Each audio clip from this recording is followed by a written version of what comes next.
మద్దెల చెరువు సూరి హత్య కేసు ప్రధాన నిందితుడు భానుకిరణ్ ను చర్లపల్లి జైలు అధికారులకు తలనొప్పిగా మారాడు. దీంతో అతన్ని చెంచల్గూడ జైలుకు తరలించాలని చర్లపల్లి జైలు అధికారులు నాంపల్లి కోర్టులో పిటిషన్ వేశారు. చెంచల్గూడ జైల్లో ప్రత్యేక బ్యారక్లున్నందున అక్కడికి పంపాలని విజ్ఞప్తి చేశారు. భానుకిరణ్ చర్లపల్లి జైలు నుంచి దందాలు నడుపుతున్నట్టు ఆరోపణలు వెల్లువెత్తాయి. ఇటీవల బయటపడ్డ ఇరీడియం మోసాల్లోనూ భాను పాత్ర ఉన్నట్లు వార్తలొచ్చాయి.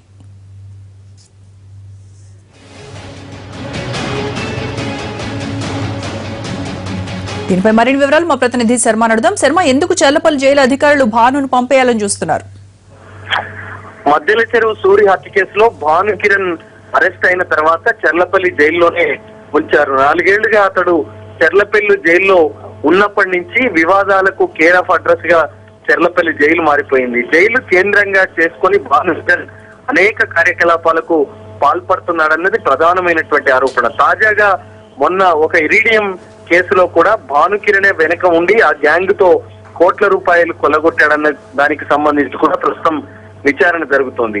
అయితే చర్లపల్లి జైలుకు సంబంధించినటువంటి కేసులు ఎలాంటివి కూడా తమ దగ్గర లేవు కాబట్టి ఇమ్మీడియట్ గా భానుకిరణ్ ను చర్లపల్లి నుంచి చెంచల్గూడ జైలుకు తరలించాలంటూ గత కొద్ది రోజులుగా ప్రతిపాదనలు ఉన్నతాధికారులకు పంపించారు. అయినప్పటికీ కోర్టు అనుమతి ద్వారానే వేరే జైలుకు పంపాల్సి ఉంటుంది కాబట్టి తాజాగా ఒక పిటిషన్ ను నాంపల్లి కోర్టులో చర్లపల్లి జైలు అధికారులు దాఖలు చేశారు.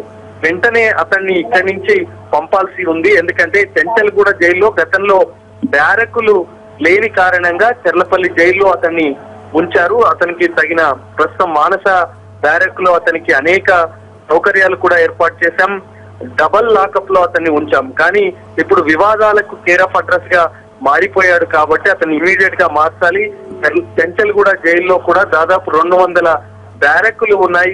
అక్కడ పటిష్టమైనటువంటి బందోబస్తు కూడా ఇలాంటి కీలకమైనటువంటి నిందితుల విషయంలో ఉంది, రిమాండ్ ఖైదీల విషయంలో ఉంది కాబట్టి అతనికి వెంటనే అతన్ని పంపించాలంటూ ఆ పిటిషన్ ను దాఖలు చేశారు.